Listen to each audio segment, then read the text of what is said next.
Buddy, it's 6:10 a.m. We got our first one. It is UberEats, $21.09 for 11.7 miles, and we're going to be going to the Rebel convenience store, which is a gas station, and then we have to also go to Pink Box and pick up some donuts. So let's get started.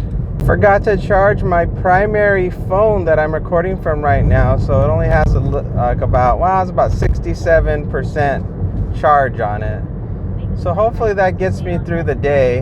I'm only going to be working till about 10:30 today, so it's an hour less, and it just depends how busy it is. So if it's slower than normal, then I can charge the phone at home and just let it sit and recharge. But if it's super busy, well, then we may just run out of battery. Surprised to get such a high dollar offer as my first one in the morning. Normally it's just Starbucks, I just do coffee runs early in the morning, but this particular one, for whatever reason, it was worth the money to miles. So that's super rare. Good morning. I'm picking up for Cody.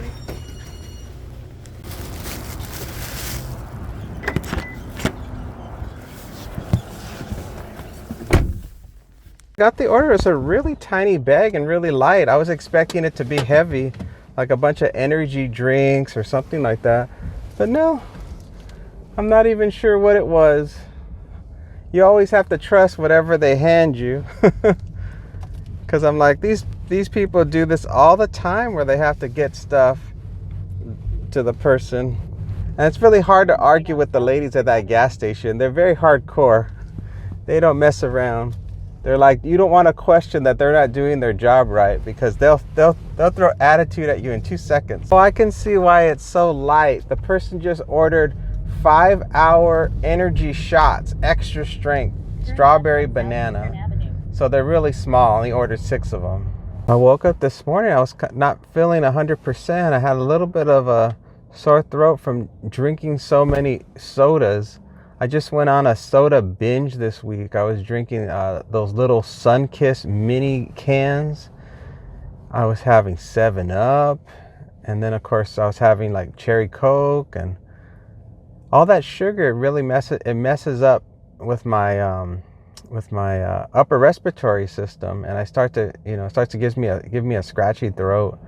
But the thing about sodas is they're so addictive. It's like you first have one, you think, I'm just only going to have one this week, and that's going to be it. And then it just activates something in your brain where every single meal, the craving is so strong to have a soda that you can't resist it. And so you have to have that soda to have that to make it so the meal is so satisfying. So it's a really hard habit to break. So yesterday I just made myself stir-fried vegetables and had water. And that I think broke the cycle, I hope, because I don't want to be drinking all those sodas and making myself sick. Go through ups and downs where I'm just like, I can eat really healthy and follow my a healthy way of eating, and then something will happen, either boredom or it will be something stressful will happen, like my dog having the tumor on her butt. That will cause stress, and then that will activate the desire to eat poorly, which I'm sure there's a science for why that happens. I guess it has to do with the stress, and you want to release stress. It's probably why people turn to like smoking or drinking when they're stressed out, to calm their nerves. So I don't have a habit that bad. It's just the junk food. I just have that habit of wanting the junk food. All right, while we're pulling into Pink Box, I just have this giant truck in front of me. This giant truck is just following me everywhere I go.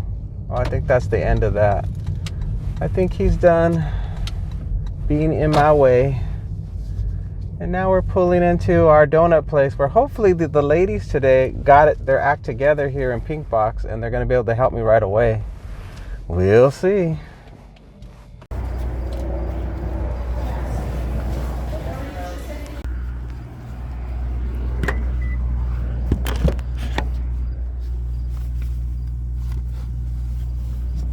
There was a lady in there, and her perfume was so strong it was overpowering the smell of the donuts. I didn't really smell any donut.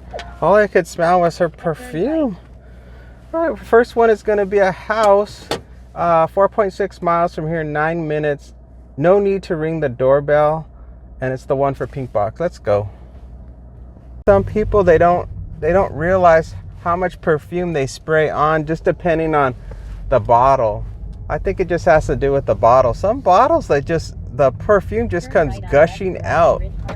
I remember a friend of mine, what he would do when he put on cologne is that he would spray it in the air, and then he would just walk through the mist and that would make it so that he didn't have too much of it on. But of course the entire room that he sprayed would smell super strong of the cologne. Remember in the 1980s, it was really big to use those body sprays. You guys, I don't know if you're old enough, but if you're from the 80s, you remember how strong those body sprays were. And the girls would literally spray their whole body with that stuff. And man, it was so strong, you would choke on it at school. The popular colognes in my era were the Dracar Noir, and then there was a Calvin Klein one, but I can't remember what the name of it was. I think those are the most popular ones that people wore. And then of course all the teachers, they wore their generation's colognes. They wore the Brute 45 and the Old Spice. I ordered myself a new bottle of shampoo this morning.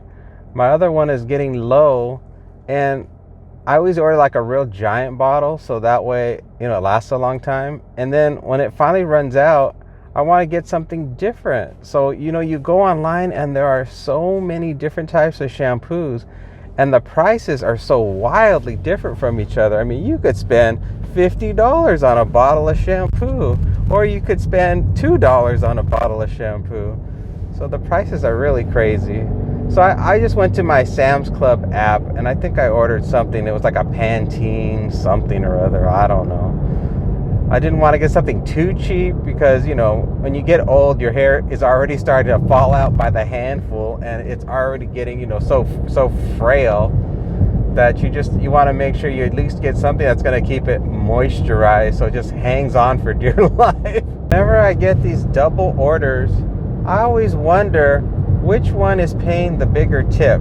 Like, I don't think I really ever look. Maybe there's a way for me to see in the app who's the one that's the big tipper. But if I had to guess, it would be the one that ordered all those energy drinks, because the donut one is not as far away as the energy drink customer. So the donut customer, they only ordered 12 donuts. So I doubt that they paid the equivalent that's going to be close to the amount where I'm getting, that $20 for this delivery. So I think that the person that ordered the energy drinks is my guess, although I could be wrong.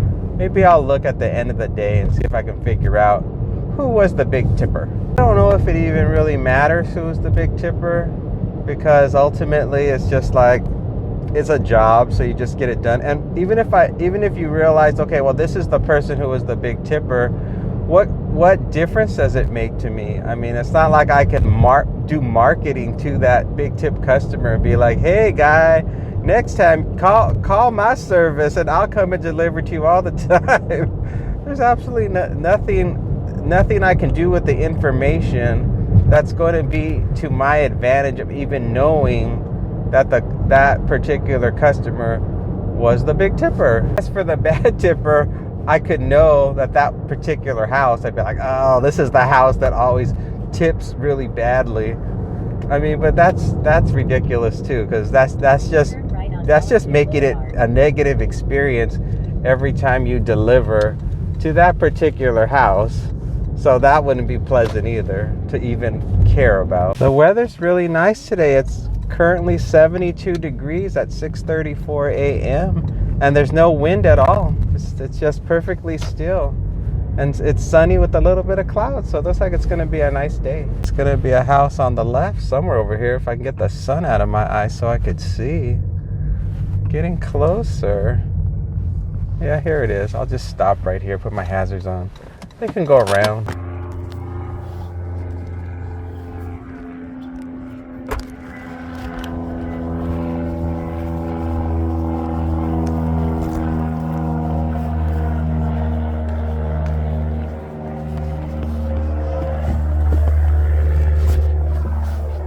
That was an easy drop off. So now we just got to make sure people obey the rules of the road here I think we're in Via Inspirata, because the roads here are real wacky. And people could easily not pay attention to a sign and just T-bone you. 10 minutes away, 4.5 miles is the next one. Leave at the door, leave at the front door. And that's it. I had a relative growing up that used to take uppers to get through the day to get their job done. They were like these little white pills that he would keep in his pocket. And I don't know what they were. I'm sure they were some kind of illegal narcotic. But nowadays, I think as a substitute, people use these 5-hour energy drinks because it's like a legal version of an upper in order for them to stay functional, to get done whatever they've got to get done. I can't imagine as using those supplements as a regular part of your regular work routine. That's got to be really hard on your body. I mean, the long-term consequences of doing such a thing can't be positive. You can't have a positive outcome of depending on something like that. Although I know people do that with coffee. Maybe coffee isn't as strong over the long term. I know they did some kind of medical studies that showed like actually you're okay to drink coffee every day. You can have 1 or 2 cups or whatever. But the amount of caffeine that's in these energy drinks, and if you're doing it like on a Monday through Friday basis for your job, that's gotta be really bad for you. When I used to work my corporate job back in the day, we would always go downstairs to the Starbucks and get the pumpkin spice lattes. And we would, or we get the caramel macchiatos or something.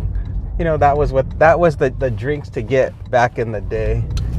And we would be so alert. It was definitely would help with productivity because we would sometimes have to work till 2 or 3 o'clock in the morning. They'd have us come in at 7 a.m. and we wouldn't leave until sometimes 2 or 3 in the morning. And boy, we would be hopped up on caffeine and we would just be plugging away on those computers, just getting stuff done. So it definitely does help. So I can't deny that. That was a good job too. They would even pay for our taxi ride home every night that we worked late. They were real generous, that job. I think this particular house is going to be in a guard-gated community. I believe so. And they probably must be the ones that are the big tippers because these are the $1 million homes. So that tells me that this person more than likely was the big tipper. But sometimes it doesn't mean nothing. It doesn't matter how fancy the house is. They could be the biggest deadbeats there are. This area is really pretty. I always like this hill. I mean, it's not good for fuel efficiency for my car, but the view is really pretty at this time of the morning. Although, wait a minute, you're going to get the sun in your eyes in a second. All right, we're coming up on the guard. There's one car in front of us. It might be a minute. I don't see the guard coming out. So I think we might be stuck for a minute. Oh, there she comes. She came out. Oh, she's letting him through. I'm next. We're inside of the $1 million community. Although every time I come in here, for these particular houses, I'm never that impressed. I always find them to be just nice. But maybe they have huge backyards or really fancy amenities inside. That's probably it. I'm sure they're spectacular when you walk inside. All the, the building materials that they use for these types of houses are much more expensive than your average home. Even if the square footage isn't that big, the types of materials are so good that they're like a fortress inside. The buildings are so solid. I remember a house I had in LA, in California, and they build the houses real cheap in California, even though they're worth $1 million. Like I think the house that I used to live in is probably now worth close to $1 million now.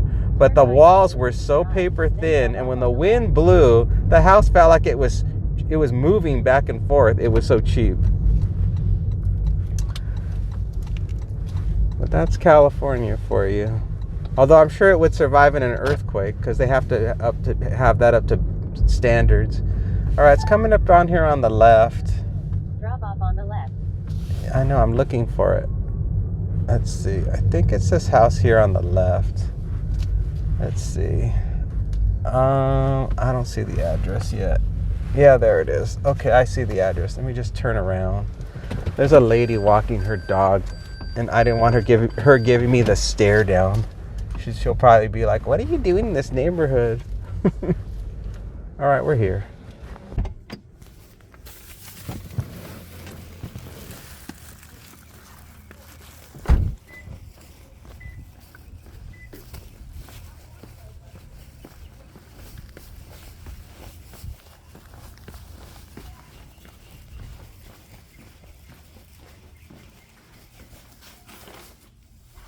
Well, that was your standard drop off. No big deal. I just almost hit my head on their low hanging tree, but I just ducked down real low and I made it through, no problem. And now I got DoorDash turned on, and we're just hanging out now, waiting for the next one to come in. Yeah, these houses are just okay. I'll show them to you real quick. These houses are just okay as far as the look. They have a nice little basketball court here on the right. Ooh, which I'm sure they never use, or they send the kids to go over there probably to get them out of the house. Although nowadays the kids are so addicted to video games, I'm sure most of them never leave the house. It's probably just the older generation that probably uses that basketball court. In the future, I'm sure the kids will be hooked up to virtual reality machines. They'll be inside pods, and they won't ever leave them.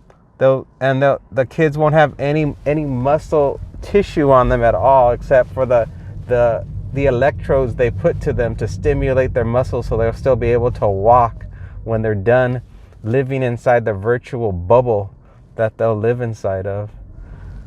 The future seems like it's going to be very sci-fi. That's what it seems like it's going, because that's what people like.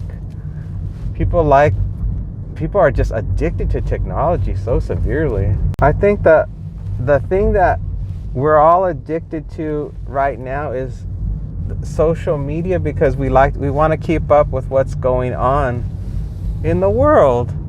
And you can't watch the news anymore, because it just focuses on a singular topic all day long. And then if you watch the local news, it just gives you tiny little sound bites that repeat themselves over and over again. So you don't feel satisfied with any of those things. So you turn to like YouTube and TikTok and Facebook and Instagram. You turn to social media because you want to know what's really happening all over the place, as far as, whatever it is you're interested in. Like maybe you want to know what's happening in New Zealand. So you'll put in New Zealand and you'll watch all kinds of videos and TikToks and everything else that are in that area, so you can be up to date with whatever is going on. So social media has really become like our source for information. But it's so addictive because it's so endless. You can just spend hours and hours, endless hours, watching stuff. Kind of like what you're doing now. You're watching this driver touring around Vegas, delivering stuff and listening to what I'm saying about whatever. And either it's for information or it's just for relaxation. But at any rate, it's still people's outlet to decompress and to also be entertained and be informed, and all those things that the news does, that the traditional news used to do for people. Hope you guys are enjoying this particular format that I'm doing today. I wanted to take a break from the craziness of showing in my videos, accepting orders and picking up and dropping off, because I was getting to the point where I was getting tired of doing that style myself, although I'll probably go back to it again at some point. I was like, people like to hear the conversations too. So, and then I was like, well, what am I going to say? You know, it's funny how your mind, you go through the ebbs and flows of the days that go by, and sometimes you're just not in the mood to talk. So that's when I turn to just showing deliveries, because I'm just not in the mood. I'm just like, wow, I got nothing to say. Oh gosh, there's a broken sprinkler over there just shooting water all over the place. You know, a lot of these people just wash their car and they're like, oh great, now I gotta go through a broken irrigation thing, just shooting water right into the street. Oh, that happens to me so many times. Every time I wash my car, in fact, you can guarantee you that I'm going to hit one of those broken irrigation things that's shooting like a fountain into the street and just ruins the whole point of me even washing my car. This is ridiculous. Yeah, so now I feel like talking. So I was like, well, okay, I guess I feel like talking again. So let's do the talking format, the talk show format, rather than the delivery format. So there's just so many ways to present. And that's what I'm doing.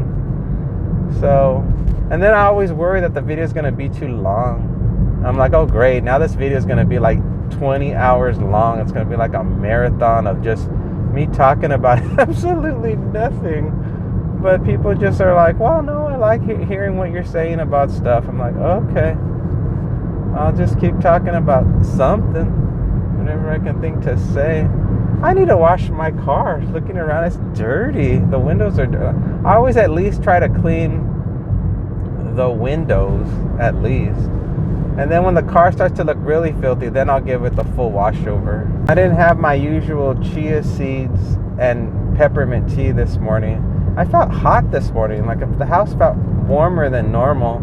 So I had a cup of ice cold water. And then I opened up a can of my expensive peaches that cost me like $3 for a can. And I opened that up and I just had a few slices and put the rest in a Tupperware.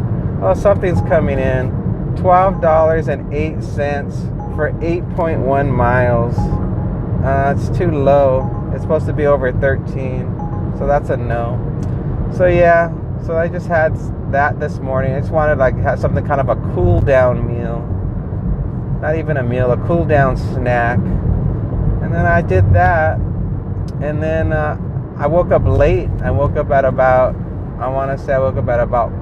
4 a.m., which of course is late for me, because normally I'm up at 2 or 3. And then I had to do all my routine of getting everybody ready, get the dogs all prepped and get the dishes put away, you know, all the house chores, get all that ready to go before I headed out the door to do what I'm doing now.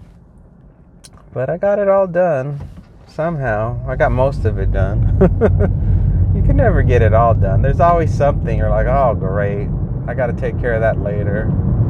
But I got most of the stuff I needed to take care of done. I even got the mail. I always stop at the mailbox on my way out the door, and then I just throw the mail in the car, because the mailbox is down the street. And I just throw it in my delivery box. And then I spend the day driving around with my mail in the car, hoping I remember to bring it back in the house. Speaking of chores to do, I just remembered I have to still give the dog her medication. It's already 7 o'clock, so I really shouldn't be taking any offers. I should be immediately making my way back towards home. But if I see something, I guess, that is a really short miles and the drop-off is near the house, then I'll take it. So I'll still be perusing the offers. That's what I'll do.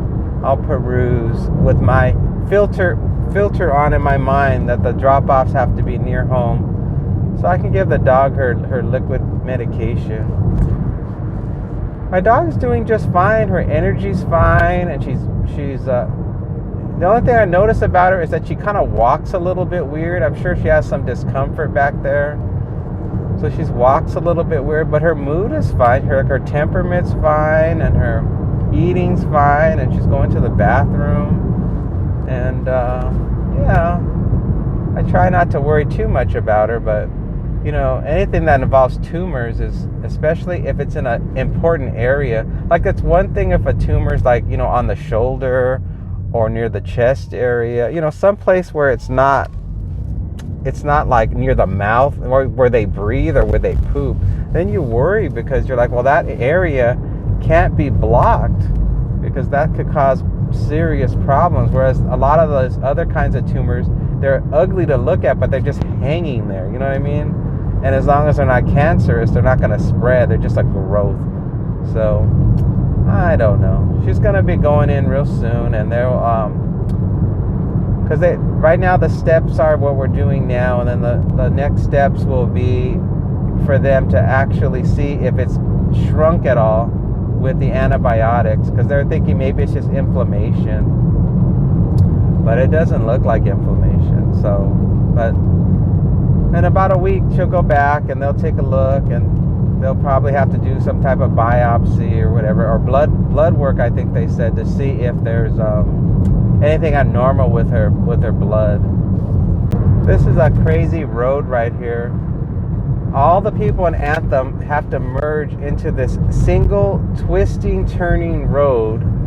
Oh, UberEats $6.13 for 6 miles. No. And then you suddenly shoot out here, and then all these cars are normally rushing on my right because they're also coming out of Anthem from the other direction.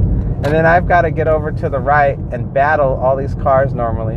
But it's 7:01 a.m. and it's Friday, so maybe a lot of people are taking the day off. So the traffic's not bad right now. Yesterday I got a lot of these 2-mile offers, and they were good. They were like $7 for 2 miles. So, and I got 2 of those in a row yesterday.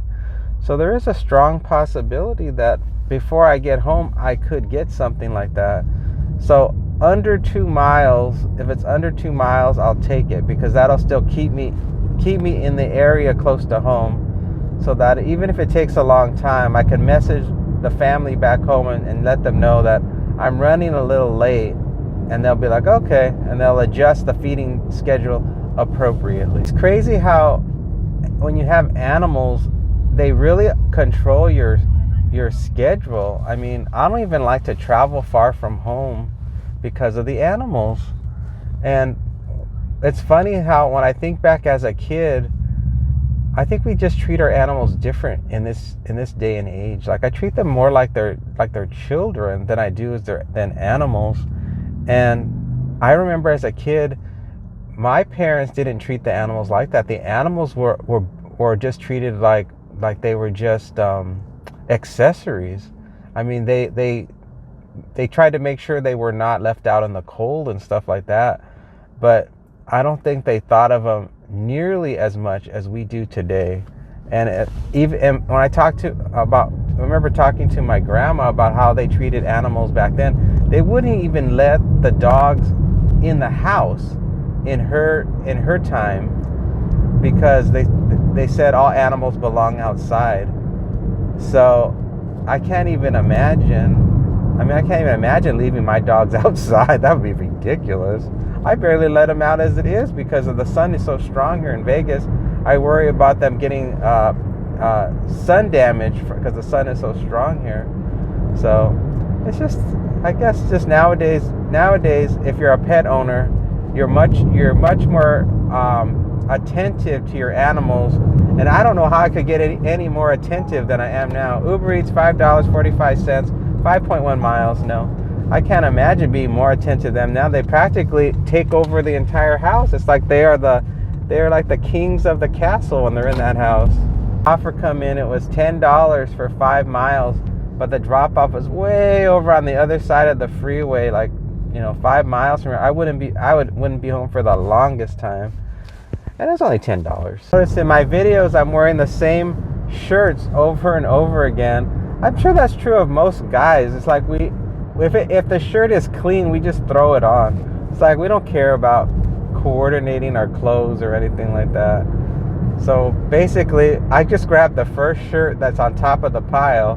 But of course, usually I'll go through the same 5 or 6 shirts every week, and I just end up using the same 5 or 6 until they're so worn out I throw them out, and then I make my way down the pile to the ones I haven't used in the longest time. But I am wearing a different pair of shorts today because $3.39, 3.3 miles. No, I was tired of wearing the same pair of shorts.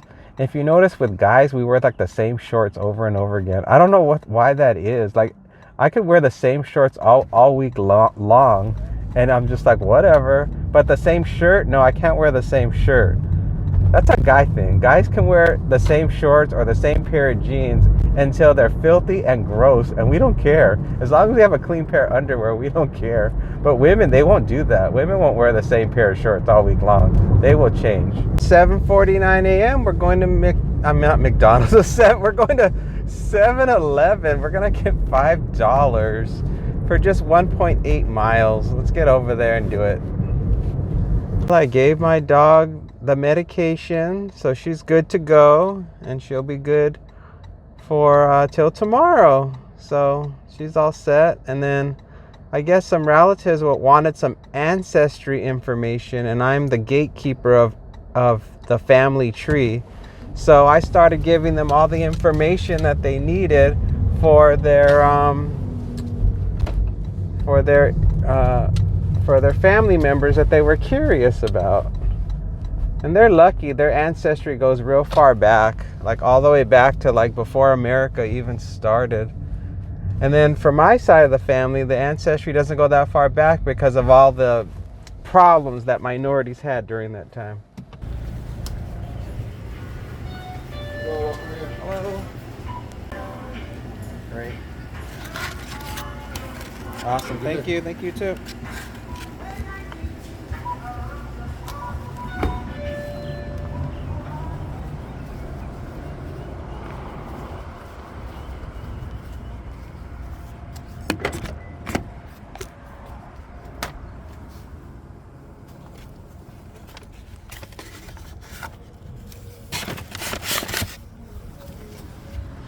Just gonna go 1 mile from here. It's a 3-minute drive. Leave at my door. Please do not ring the bell. Thank you. And it's a house. What was I saying? Oh yeah, the ancestry thing. Yeah, on my side of the family, it's hard to get records because when you're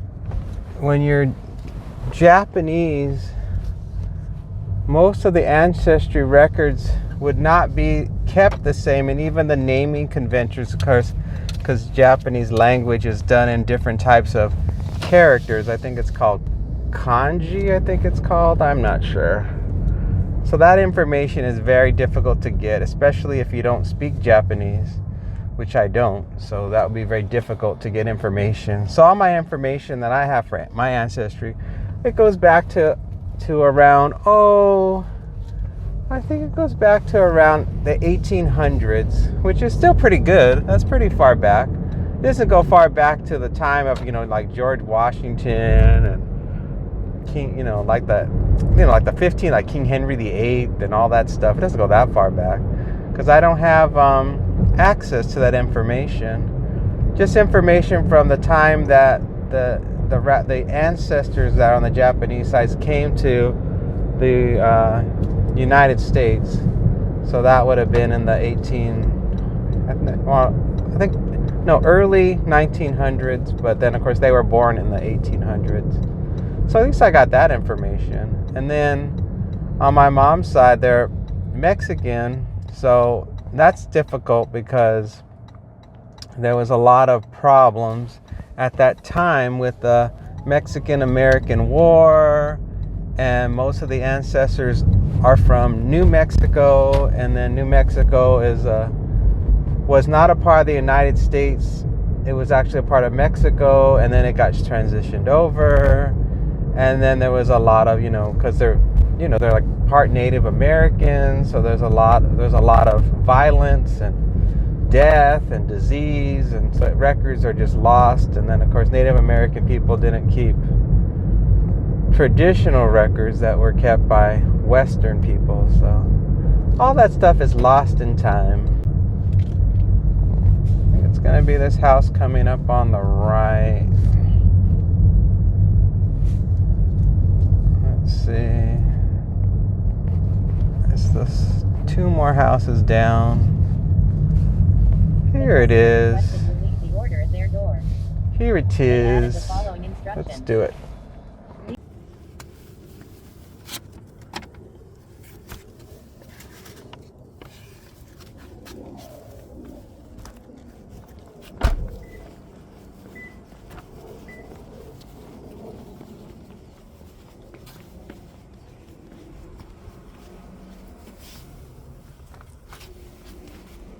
getting that safety thing that tells you on DoorDash, like, is it safe where you dropped off? Did you feel safe? There's an option below where you can say skip, so you don't have to keep answering it. Because if it was not safe, I would respond. But why would I respond if it's totally a normal drop off? So I always hit skip, which is the smaller text below the rating options. So just a FYI.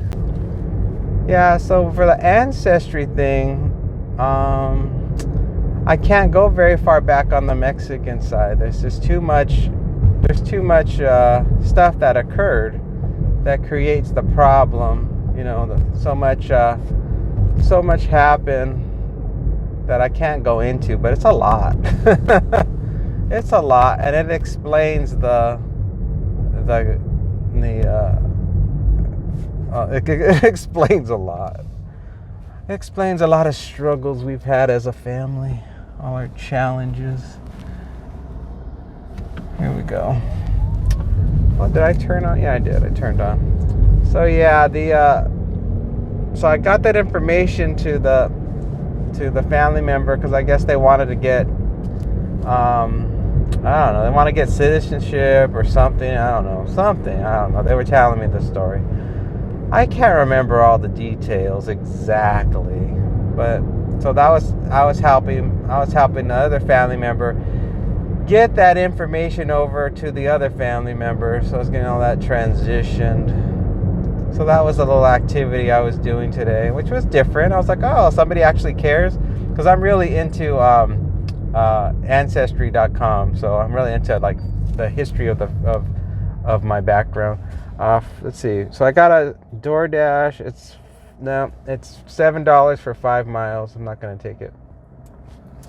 Yeah, I'm really into all that ancestry stuff because I like to know, you know, where my genetics came from and understand, you know, why I am who I am, because it's always so interesting. It's interesting to understand all that. Now, as far as my personality and all that stuff, that's all inherited. Because I can tell like my personality is very similar, but of course I'm also very different. I'm not like anybody else in the family as far as being very logical, very obsessed, very obsessed with thought processes and thinking and all that other stuff. I'm much more always analyzing. I'm in an analytical mode all the time, assessing things out. So, and that, I don't know if maybe that comes from just having a stressful childhood, because you have to go into survival mode. That could be it. And so, but everybody else was stressed too, and everybody did just different ways of coping with the stress of life. So I can't say. I don't really know. I was a very strange child growing up. I was very introverted. 8:36 a.m. We're off on our next one. We're going to Tropical Smoothie Cafe, getting $6.50 for 3.4 miles. I was back at home for the longest time and chatting with the family member about bucket lists. About, you know, people have different types of bucket lists. Like their bucket list was they wanted to swim with the dolphins. I'm like, swim with the dolphins? Like, yeah. So and then they were trying to figure out what would be on my bucket list. And I don't think I have a bucket list. I was trying to think in my mind, what would I want to do before I kick the bucket? And I can't think of anything I'd want to do. I'm a strange person, I guess. I have goals. My goals are like financial security. I want to be able to just work when I want to work. So those are my goals. I want to be, I want to have peace and as very little problems as possible. And low stress. I like to have a low stress life as much as I can. And I think that those are just my goals. Those are just kind of like my priorities of how I set in my mind of what I want. But then, like, well, what would I want before my life ended? I sort of I've attained everything that I want out of life. I think when I was young, my goals were, my goals when I was young was, of course, like, have a stable family and have a stable financial situation, and so kind of like everything that I already have done. So I'm like, well, I've kind of got all that taken care of. So I feel very satisfied. I'm like, well, I feel very good about where I'm at in my life. So I don't know. I mean, if I lost those things, then I would have those things that I would, struggle to attain again. I suppose that would be, but I don't know if those are not really bucket lists. So I don't know. I mean, I'm from Southern California, so I've seen it all. I've been to the Academy Awards. I've seen celebrities. I've been extras in a movie. I've done artwork, and I don't know. I'm not a real fame-oriented person, and maybe if there was no such thing as the internet, I'd want to travel more. But anything I'm curious about, the internet sort of fulfills that curiosity of what it's like. You just watch a video or watch something on the internet, and you're like, oh, okay, I know what that is now.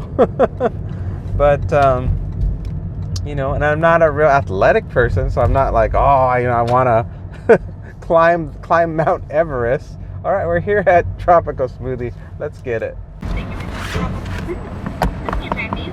Yeah, hi. Picking up for Sydney.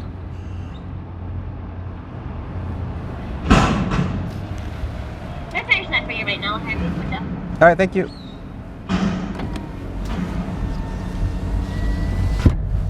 This girl, her voice reminds me of a cartoon character. But maybe my voice probably sounds like that too to some people. They're like, your voice sounds like a cartoon character. Like, oh, okay.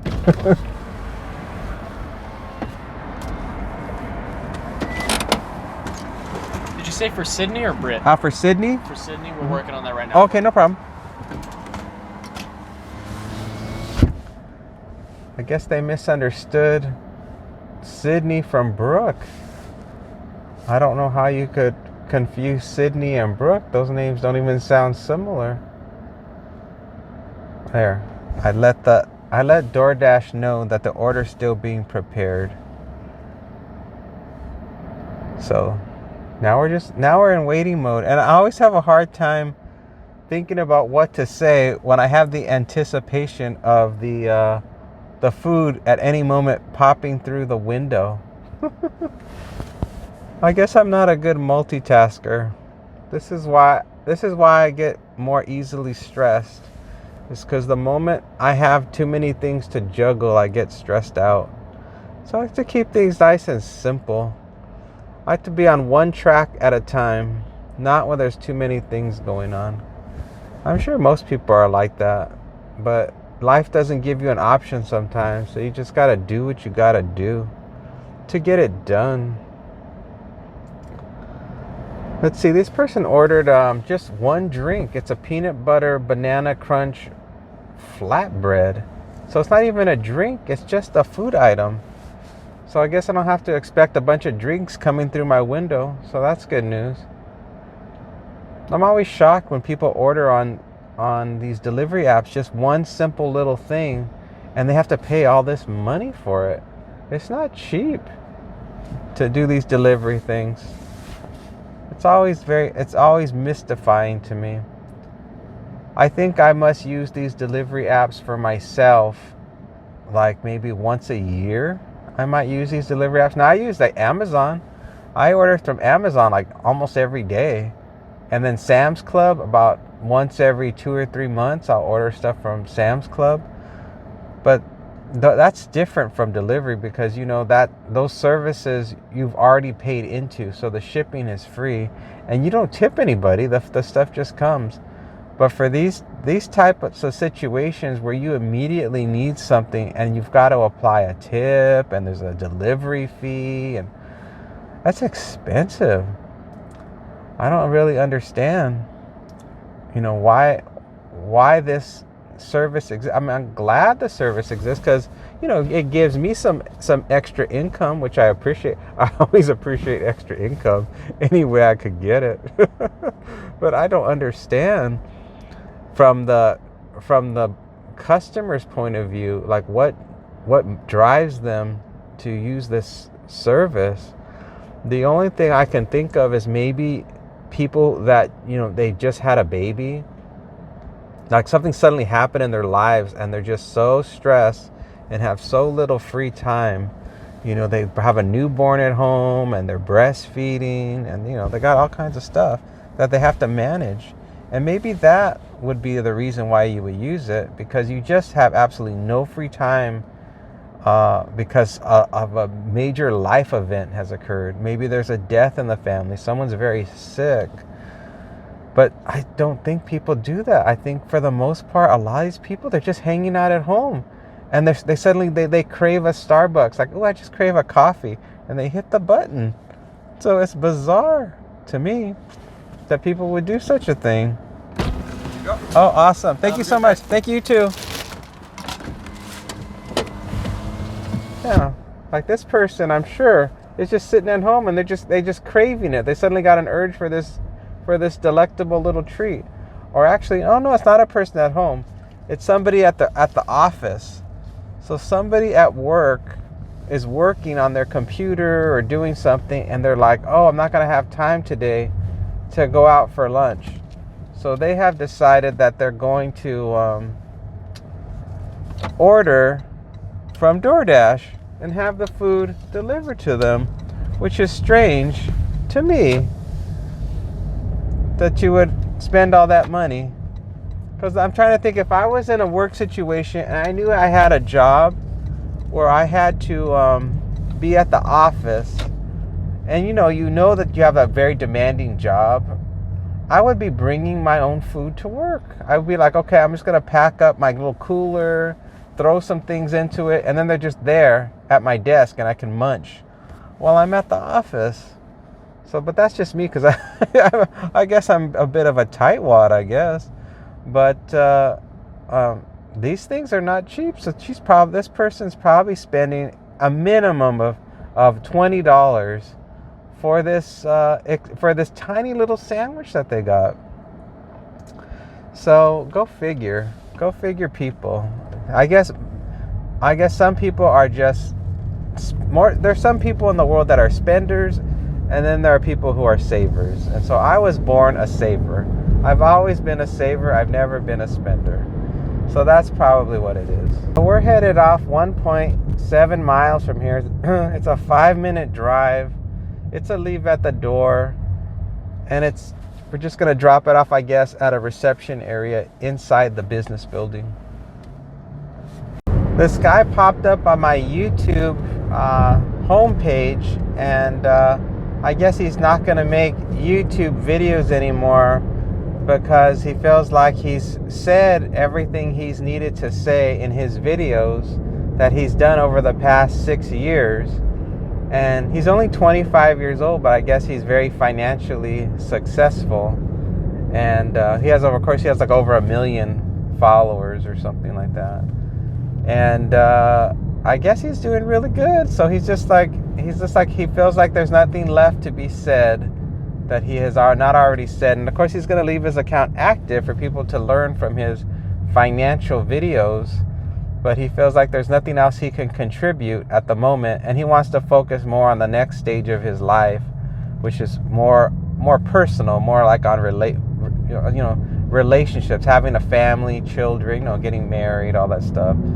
He sounds like a very methodical person. I was just thinking to myself, at age 25, to already be financially independent, and now to feel like your life is so structured that you're like a robot. You're just doing things programmatically of whatever it is you need to do to be successful, so you can feel like you've really maximized your time on this earth. Is kind of bizarre in a way. To me, it's a little OCD. It's a very obsessive way to live. But I mean, he's doing really well. So it's like, how can you say otherwise? How can you say he's doing it wrong? Because he's obviously very successful. So it's like, well, I can't even say anything negative about what he's doing, other than the fact that he's not letting life just occur a little bit more randomly, to have the random experiences that life can present that makes life memorable and interesting. That's all I can say to be critical of what's happening with this person. But if he's able to make his dreams come true doing what he's doing, and he's happy, I think ultimately it's all about your level of happiness. If you're happy with what you're doing, then that's all that really matters. Because even if you're dead ass broke, as long as you're happy being dead ass broke, that's your business.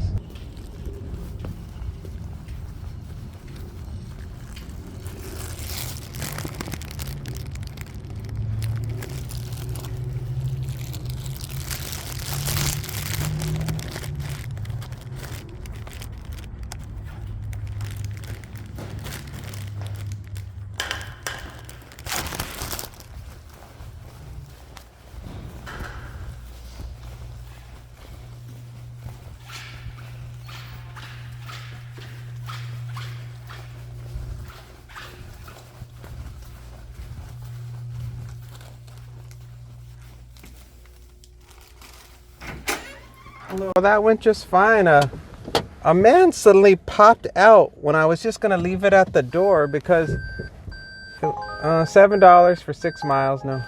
Yeah, there was a guy that popped out. It was one of those doors where the door's normally locked and there's like a doorbell to ring. And it's a very safe building. So I was just like, well, I'm just going to leave it by the door because it said leave at the door. Let's see. Starbucks, $4 for 1.1 miles. Nope. I'm not doing anything less than 5. It has to be at least 5 for at least 5. So yeah, he suddenly, as I was about to take a picture of the food, he popped out of the door, and then he looked at me like, who the heck are you? And I'm like, well, who the heck are you? And then I told him who the order was for, and he says, oh, I'll take it to them. And I thanked him. And that was it. And then I pressed handed it off or whatever. The button you press for handed it. The offer just came in. It was terrible. It was like $5 and something for way too many miles. Okay, a Smart & Final's coming in. Whoa. Oh no, we're not doing this. Look at this one. You wouldn't do this one either. Look at that. Look at how many items there are. 47 items, Smart & Final. The money's good. For the miles, $20.75 for 8.8 miles. But I sure as hell in Smart & Final, as big as their items are, 47. You know how much the shopping cart would be? Humongous. Oh, I better decline it so somebody else can see it. There's no way I would shop, even if it was in a regular store, I wouldn't shop 47 items for $20. They're out of their ever-loving mind. I've like, good luck finding the sucker that's gonna take that offer. I mean, I guess some people are so hard up, they'll just be like, you know what, I gotta take it because I said I would take anything that's $20. Like $20 is like the gold standard for money. Oh gosh, something just came in. It's Rachel's Kitchen. $5.50 for 3.2 miles. That meets the qualifications, so I'm accepting it. Oh, something's coming in from UberEats, but it's a terrible offer. I won't even tell you about it. All right, let's really like going to Rachel's Kitchen because the parking is usually very far from the restaurant. So you got to do a little bit of walking. So it just takes extra effort. And maybe I'm just being lazy because, I do need exercise. I I really should actually be looking forward to the Rachel's Kitchen. Like, oh, it's a chance for me to get a little walking, little leg stretching in. It's funny how I say I do this job for exercise, but sometimes you do get lazy when you, especially here in Vegas, because you're so used to it being so easy to just park and walk right into the store. We get a little bit lazy. The main drag for the shopping mall is open today, which is so rare. It's usually they're always doing some type of work in here, but it looks open, so it means I'll probably be able to park fairly close to Rachel's Kitchen. So there you go. I'm gonna be lazy again. Not gonna have to walk very far at all. Should be pretty simple. And it's Friday. Well, it's Friday for the time of this recording. For you, whenever you're watching this, it's probably not Friday. But nobody's out. It's still very quiet. Everyone's just kind of sleeping in, I guess, and taking it easy. All right, I need to look for a parking space now. I'm getting real close. I think there's one coming up here on the right next to these senior citizens taking pictures of themselves on that park bench. Oh, I got a good parking space. Let's go in.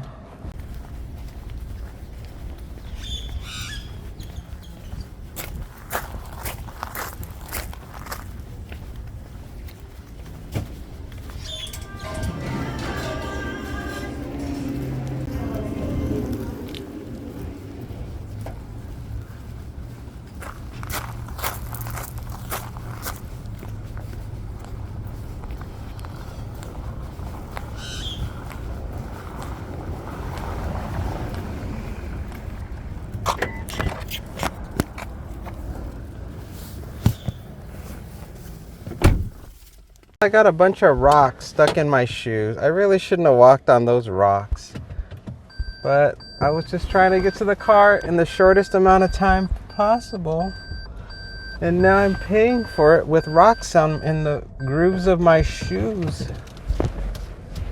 I wonder if I should turn around. I think I need to turn it. Let me turn around. There's not a lot of cars today, so I'm just gonna turn this car around, because we gotta go the other way anyway. Let's see if I can do this without having to turn again. Yep, I made it. We're gonna go 8 minutes away, 2.2 miles. It's a house. I think it's in a guard-gated community. So this is gonna eat up some time, but it's all right. I'm not in a very money-making mood. I'm in the just hang out and chit-chat mood, so it's all good. Have you guys seen those robots that they have now in the Denny's and the IHOP? And, well, I don't think IHOP, but Denny's at least. It's like a robot cart that just rolls around and brings you your food. It's very like R2-D2, you know, it's like an R2-D2 robot. It's very strange. Perfect timing. Perfect timing, everyone. Everybody's crossing the street in both directions. Yeah, it's kind of a weird invention that they've come up with. You obviously have to map out on the dining room area where it can go, because I don't know if it can really see obstacles or not. I mean, maybe it can. I don't know. So it knows the route to take to get to the table, and it brings the food.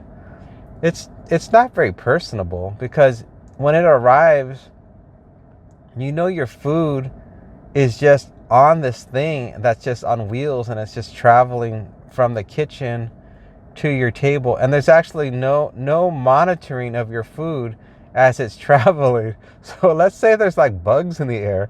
The bugs could just fly right onto your food, and there's not like a human being that would shoo the flies away as it's like making its way to your table. So you could end up with food with bugs on it once it arrives at your table.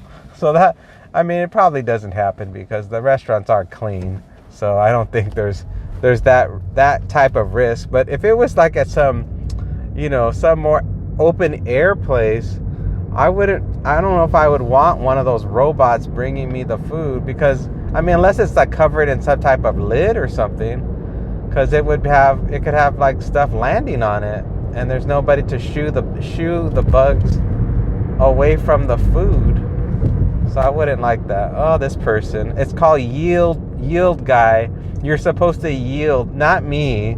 I'm the one that's not supposed to put the brakes on. People are too much. They drive like Looney Tunes.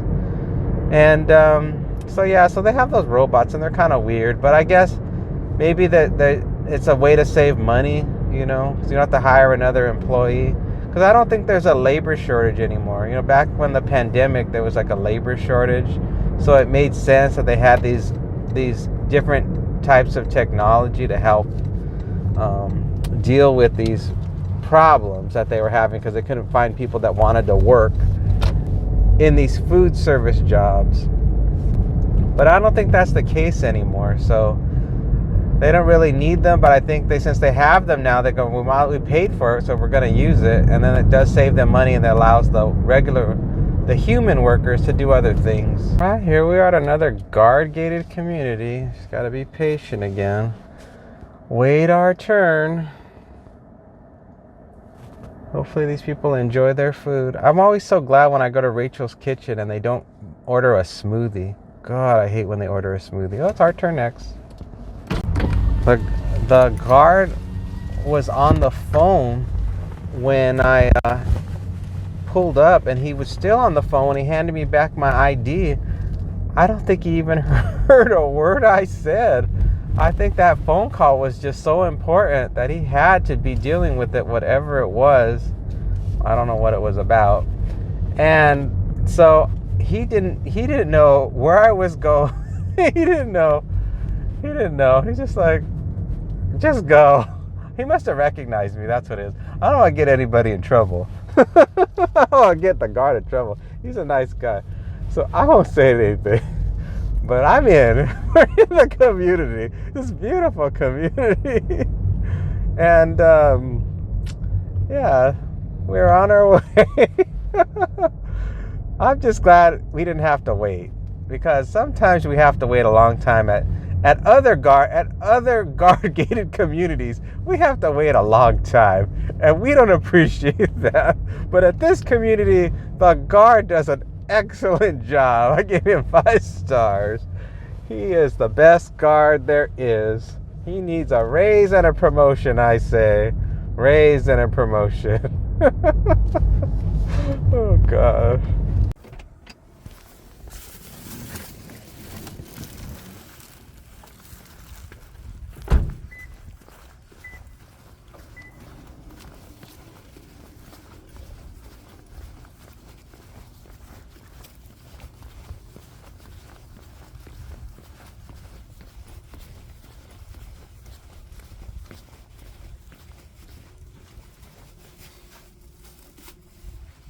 At our next one, we're going to be going, I think it's to McDonald's, and let me tell you how much we're getting for it.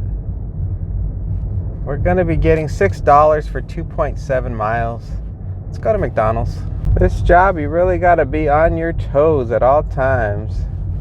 You got to watch out for cars and bad drivers. You got to watch out for pedestrians. You got to make sure you don't hit the button and get some offer that's like $3 for 57 miles. There's a lot of different things you gotta watch out for. You gotta watch out for dogs and make sure dogs don't come running out and try to bite you. You gotta look out for curbs so you don't trip and fall. That's a major one. That is a very common way to injure yourself in this job, is to miss a step or miss a curb, and you can just totally twist your ankle, or man, and there goes all your money, because you can't go work because you're in too much pain. So you don't want to do that. That's a major faux pas, as they say. It's a faux pas. You do not want to miss a step. I try to be very aware of my surroundings when I step out of the car. And then, of course, when you're driving, you got to just always be alert for people, and, of course, for cars. But especially people. You do not want to get in an incident with a human being on the road. That is deadly. Can't live with that on your conscience. That'll ruin the rest of your life. I think the rocks naturally came out of my shoe, because now I hear something rolling around on the floor when I'm making turns. So I've got to make sure I get that rock out of my car, because that's annoying. There's nothing worse than hearing strange sounds in the car when you're trying to drive and just focus on, what you're doing, rather than hearing the sound of some rock rolling around on the bottom of your car by your feet. It's very, very distracting. Next time I get new shoes, I'm going to make sure that the treads are not as wide as these particular shoes, because every time, especially in this town, because we have so much gravel everywhere you go, because it's a desert, so there's not really any real grass in this town. So I'm constantly walking across different types of rock, and because the treads are so wide on these shoes, the gravel and the rocks get stuck inside the treads of these shoes. And I have like a whole collection of little rocks already at the bottom of my car that I can see that I really need to clean out. This car is starting to get a little bit dirty. I need to clean. Definitely need to clean. But yeah, next time I get shoes, I'm going to get ones that don't have treads, that are quite so wide.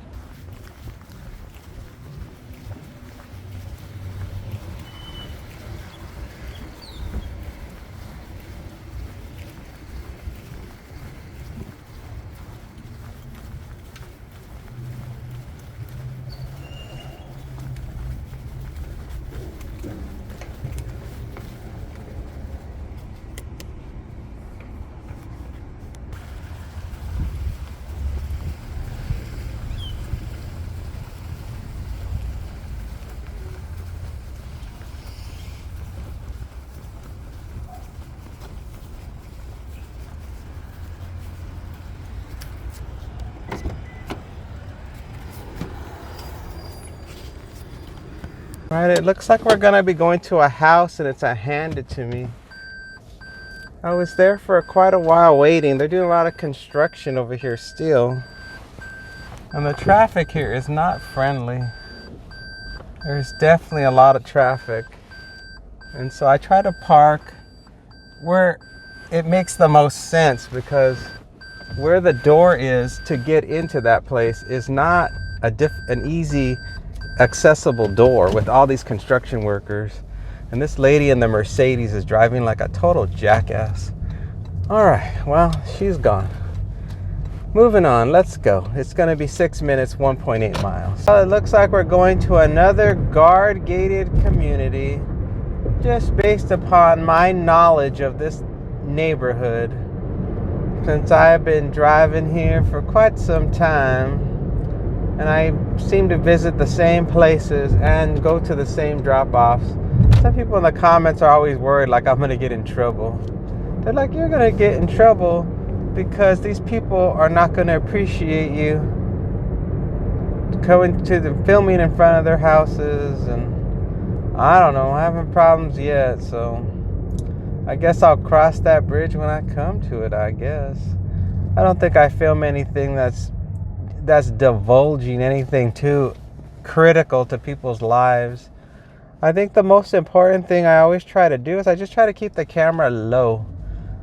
I try to minimize the number of people's faces, and I try to minimize, showing the road, like the routes that I'm taking, especially more recently now. I'm just like, I try to keep the camera just on me. And so people don't really get a strong sense of exactly where I'm going. That's the best I can tell you. Because I don't know. This job is one of these things where, you've got to go to different places. Or how else are you going to show the experience if you don't show the pickup and you don't show the drop-off? That's just a part. I mean, I see some people in their videos, they don't show anything. That's just them in the car. Maybe they just live in a state or in a place where they've had so many problems and they're told that they can't film. Maybe that's what it is. I don't know. I don't know what goes on in other states where people just eventually just film themselves consistently just in the car talking. Maybe that's just the style of video that they like. That's true too. They could just prefer that type of video where they don't want to They don't want to be filming, getting in and out of the car, and being in the restaurant. So they prefer like just their channel just being more of a talk show, which I think is fine. I mean, I may do that myself because I like it. It's a lot easier to do just chit-chatting in the car than having to film. Remember this community, they have real pretty houses in this one. So I turned the camera outward so you guys could see just how pretty these houses are. This is one of the prettiest neighborhoods, or prettiest neighborhoods that is as close to what I would find to be an ideal place to live for the look of the houses. I really like the way they look. I'm not sure what the style is. I don't know if it's Mediterranean. I don't know, but I like the way they look. Maybe I'm just from the old. I'm from the old school. I'm sure people that are younger, they watch this and go, "Those houses are very boring." But I like them. Maybe it's just the style of the roofs, like the pitch of the roofs. I don't know what it is about these houses that I find appealing. Let's see. I don't want to miss the house, so let's see. It's not this one. It's one more to go. Let me get past this gardener. Now this particular house is the drop-off, and I don't like this house at all.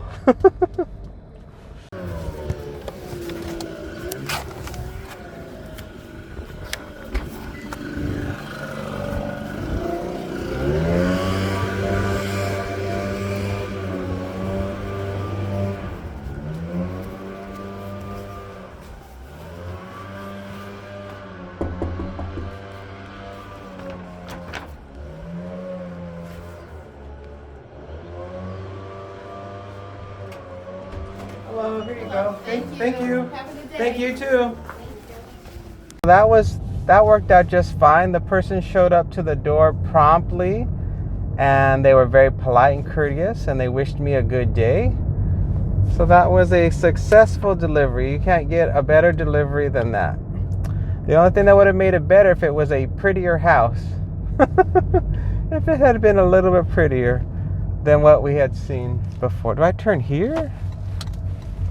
Do I turn here? Yes, I turn here. Sometimes I get a little bit lost, and that's okay, because I figure it out eventually. Oh, I didn't close out her order there. It keeps asking me, was it safe where I delivered? It's like, yes, it was safe. Stop asking me. Like, there should be a button to say it's not safe. Then I would let you know. I'd say this area is not safe. But you don't have to randomly keep asking me. $3.49 for like 8 miles. We're not doing that. Yeah, they don't have to keep asking me, is it safe? Is it safe? Is it safe? And UberEats doesn't care at all. UberEats never asks you, is it safe? They could care less. They have too many darn features on DoorDash. They're getting a little bit carried away. Especially with that stupid thing about at the end of the app, it tells you, oh, you've been braking too hard, or oh, you've been accelerating too hard. You know, it's really annoying. It's like you don't want to end your day with a report. Oh, a roadrunner. Oh, don't hit the roadrunner. It's bad luck. It's bad luck if you hit a roadrunner. Let me turn here. Might get another McDonald's order. I'm turning right here on this street, which leads me towards the McDonald's. Oh, I don't want to hit a roadrunner. They're big birds. I think it's bad luck to hit a bird. Well, a pigeon's okay. You can't help hit pigeons. They're like rats. They're everywhere. But I don't even know what I was saying. Oh, DoorDash. Yeah, that darn DoorDash. They really ticked me off that they put the stupid reports. But then they say it doesn't count against you. But mentally, I'm sure if you're a new person, you would get fearful. Like, oh, I'm going to lose my job. Look, they're showing that I'm not driving safe. They're gonna deactivate me for that, because you know these apps, they can deactivate you for anything. They can do it just because they want fresh meat. You know, they want fresh workers. So if you've been doing it for so long, they may just cut you off because they're just like, you know what, we're tired of you. we want new fresh blood in the system that's going to be taking anything that we throw at them, any offers. An offer from DoorDash came in, $17.50 for 14.2 miles. We're not taking it. We're not taking that. That is too low for that many miles. And it was 2 deliveries. It's less than 30 minutes in the shift. I hope this video isn't going to be too long for you guys to watch. Although a lot of you guys just like the long videos. Somebody commented yesterday that they liked the fact that, you know, it's just just be yourself. It's like I'm always just being myself, but I have different moods. Let's see. Oh, someone just sent me a comment on my video, and they complimented me on how my pictures are very sharp and clear. And that's just luck. I just happen to always film in natural lighting. So the natural lighting works really well for the videos. And I'm filming through my Samsung, I don't know, what is it, an S16 or I don't know, S19, I don't know. It's an old phone. And just the luck of the draw because of the lighting of natural light. $2.50, we don't care.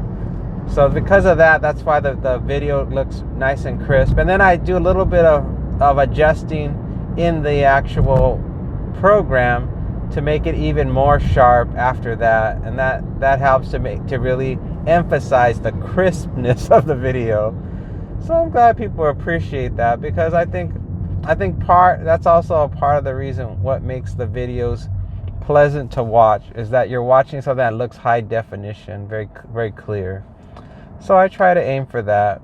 Unfortunately, I can't show you anything like, you know, me shirtless, showing all my muscles or anything like that, because that would be a big disappointment.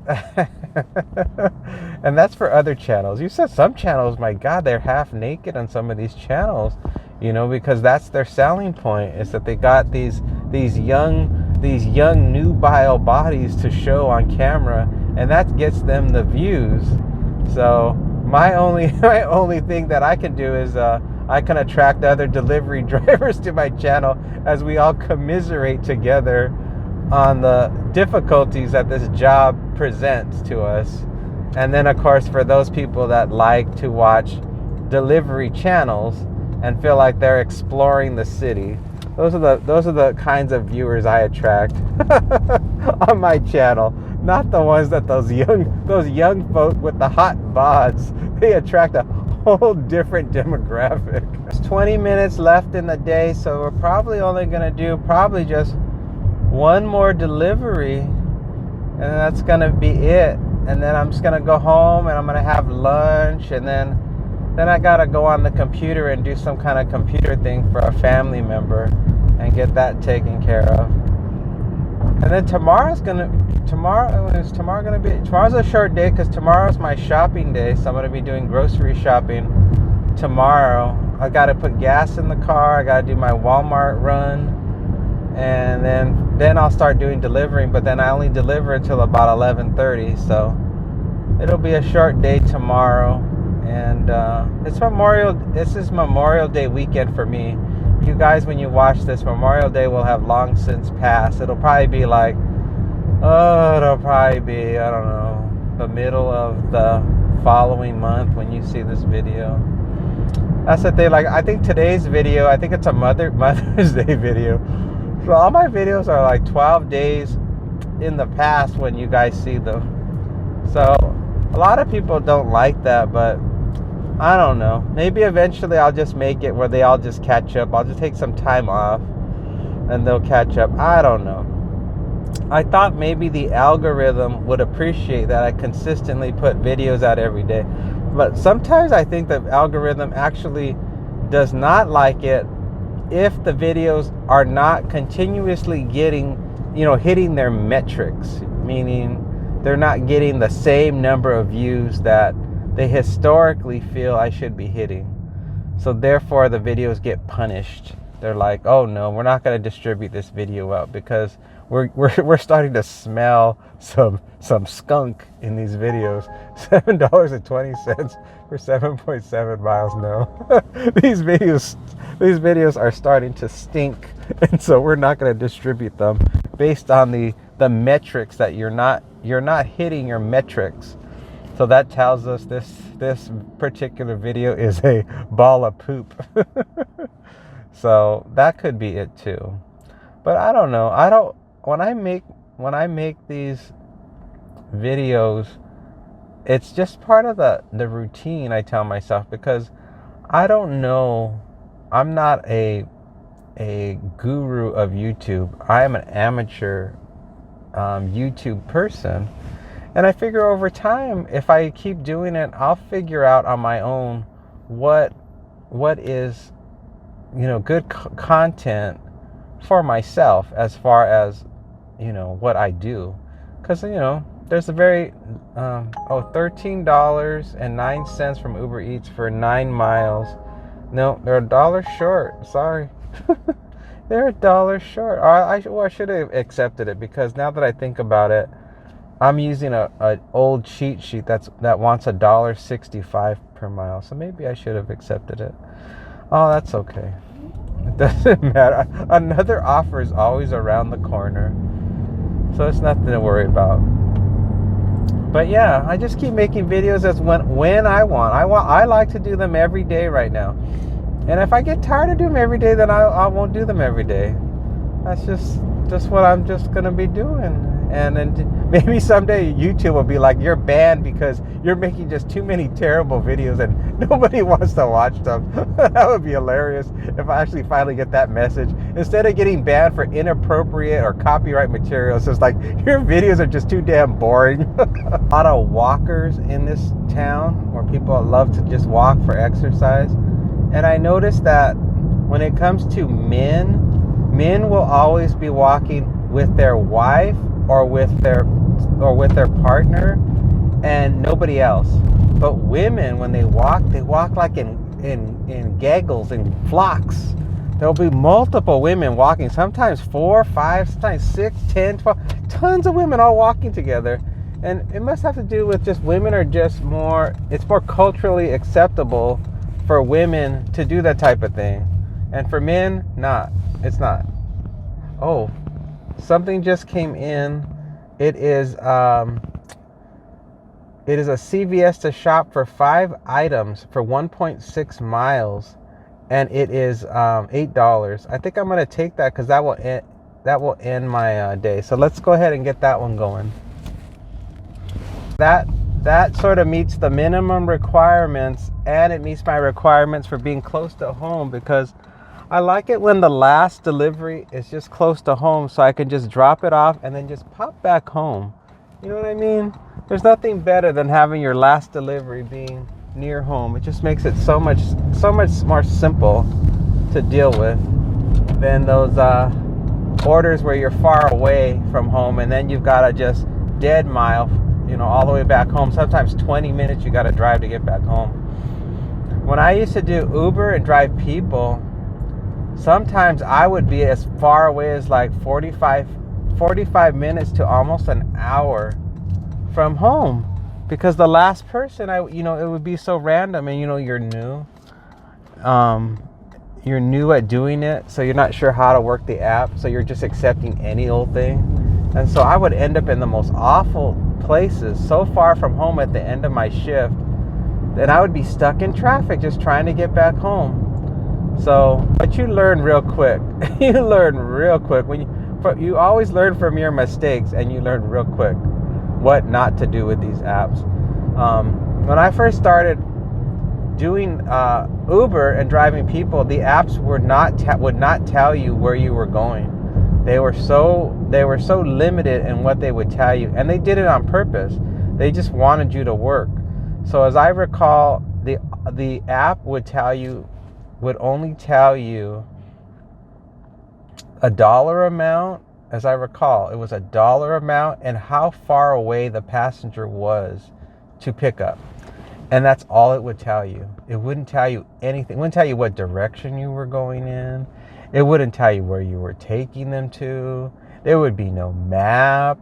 Oh, they would show you the star rating. It would show you how many stars the passenger got. So you would know if it was too, at least that you would know whether or not to accept it, because if it was too low of a rating, you wouldn't accept it, because they had been difficult in the past to another driver. But that was all the information they used to give you in the olden days of Uber And this was even before there was such a thing as Uber Eats. Uber Eats still didn't exist yet. There was no Uber Eats yet. And in fact, I think it was just a few months after I started doing Ubering, I started noticing this thing, Uber Eats. And when I went to the restaurants, they were putting up the stickers in the windows to promote that they offered that delivery service. So I've been doing this too long. Well, let's see. I don't know if I should show you guys what we're shopping for, or if I should, what is this girl doing? Oh, girl, the hell out of the way. It's like either cross the street or go back inside the store. She's like making me wait. I was just trying to decide if I should show you guys the list or not. I think you guys like it. Oh no, she's walking this way. What a numbskull. All right, let me show you the list, because I think some of you guys like to see the list. So let me put it up. Pepto-Bismol, some chewable raspberry sickness relief test, so someone's got a tummy ache. Yeah, these is all tummy ache stuff. So there's nothing heavy. Someone's got Montezuma's Revenge. Let's go.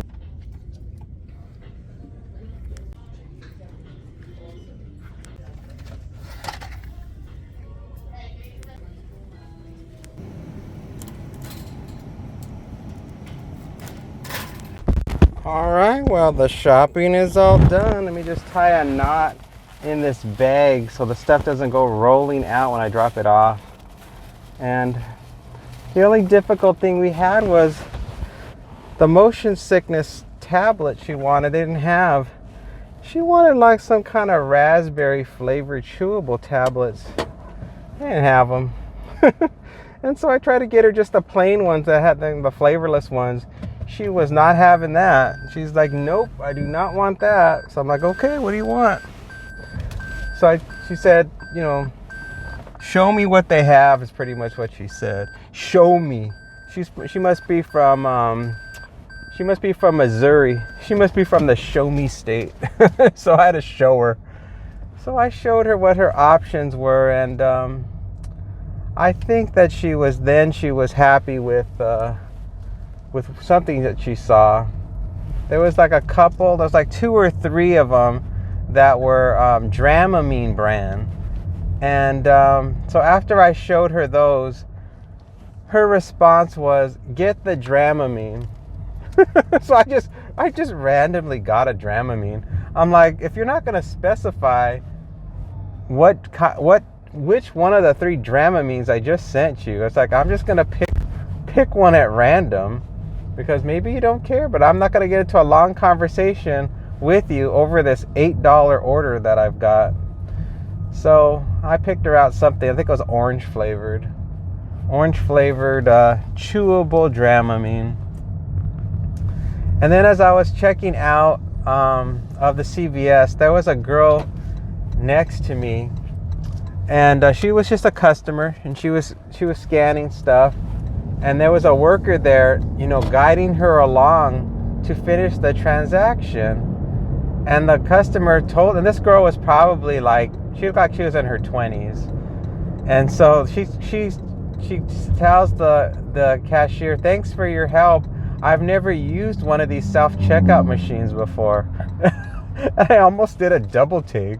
I'm like, how long have self-checkout machines been in existence? And where have you been that you have not learned how to use a self-checkout machine? My mind, I'm thinking, have you been like in prison? Have you been like in a like some kind of institution where they don't let you out? So that was kind of weird. So anyway, we have to go to an apartment. We're almost here, and they gave us a building number and a code number, and it's a leave at the door. This lady, man. She tried to make me go in through the wrong gate. She put a low building number, and I'm supposed to go to the left, and all the low building numbers are to the right, not to the left. She's a good thing I'm an experienced delivery driver with all the technical knowledge necessary. I hope. Maybe I might have to pull out my own map, because I can't even see the apartment numbers on this on this oh, there it is. I see it. I see the building now.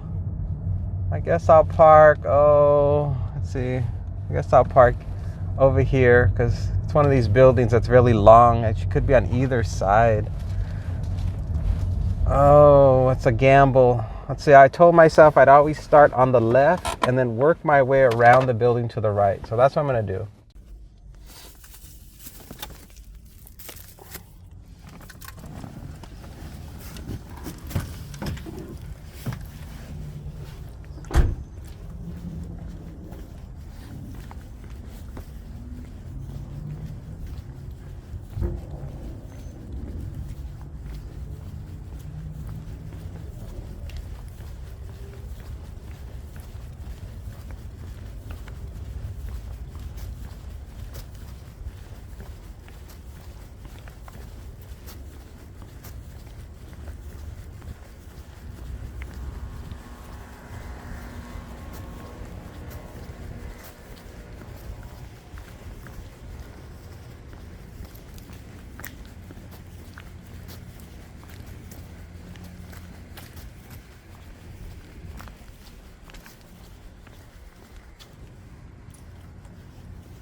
Take a look at this DoorDash thing that tells me driving insights on my driving.